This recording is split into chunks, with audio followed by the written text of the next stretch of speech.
Je pense que chaque patient doit réfléchir à comment intégrer une activité physique dans son quotidien. Ça peut être des choses très très simples, il faut juste essayer de l'intégrer dans sa vie quotidienne. Bien sûr, on a tous des emplois du temps très chargés, mais des moyens très très simples peuvent être adaptés pour pratiquer une activité physique.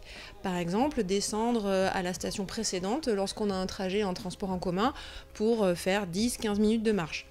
Prendre le vélo, la trottinette avec un casque, si on a envie de faire un déplacement ponctuel, accompagner ses enfants, ses petits-enfants à la piscine, faire un petit peu de marche aquatique. Tout ça sont des choses très très simples.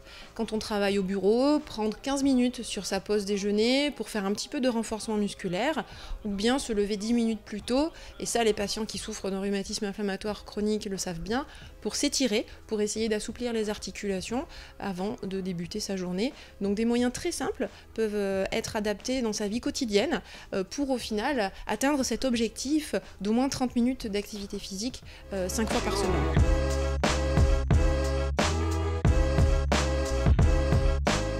Alors quand on souffre d'un rhumatisme inflammatoire chronique, je pense qu'il faut privilégier une activité physique avec une intensité modérée.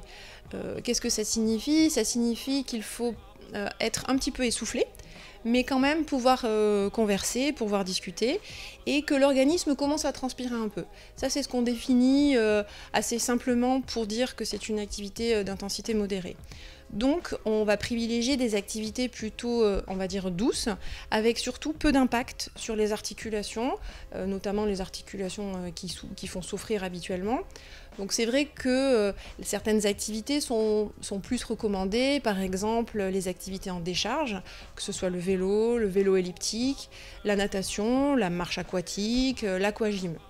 Ça, c'est plutôt pour des activités d'endurance. Ensuite, un autre type d'activité qui est également recommandé, c'est les activités de renforcement musculaire. Donc là, en effet, certaines activités comme le yoga, le pilate, peuvent être tout à fait indiquées lorsqu'on souffre d'une polyarthrite rhumatoïde, d'une spondyloarthrite.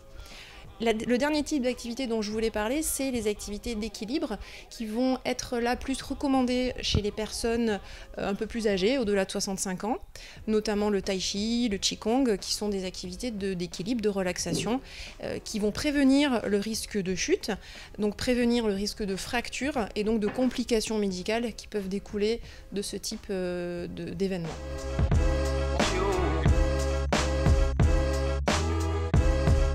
Il n'y a pas de réelle contre-indication à proprement parler. Par contre, il y a un principe qu'il faut respecter, c'est en cas de poussée articulaire, lorsqu'il y a un gonflement, une douleur importante d'une ou plusieurs articulations, dans ce contexte-là, il vaut mieux rester relativement au repos et ne pas solliciter l'articulation qui est inflammée. Ça, c'est un principe général. Lors d'une période de très forte activité du rhumatisme, il vaut mieux rester plutôt au repos. En dehors de ces poussées, lorsqu'on n'a pas de douleur particulièrement, ou des douleurs, on va dire, qui sont supportables au quotidien, on peut pratiquer tout type d'activité physique de façon progressive.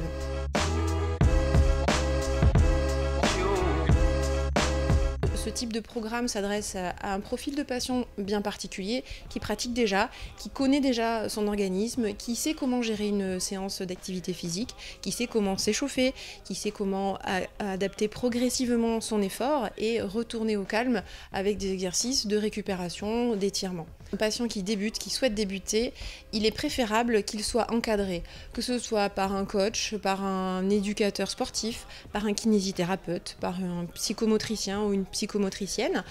Donc c'est vrai que là, il faut plutôt un programme d'accompagnement et la possibilité, depuis la loi santé de mars 2017, de prescrire une activité physique adaptée permet un accompagnement dans un environnement sécurisé pour débuter une activité physique chez des patients sédentaires.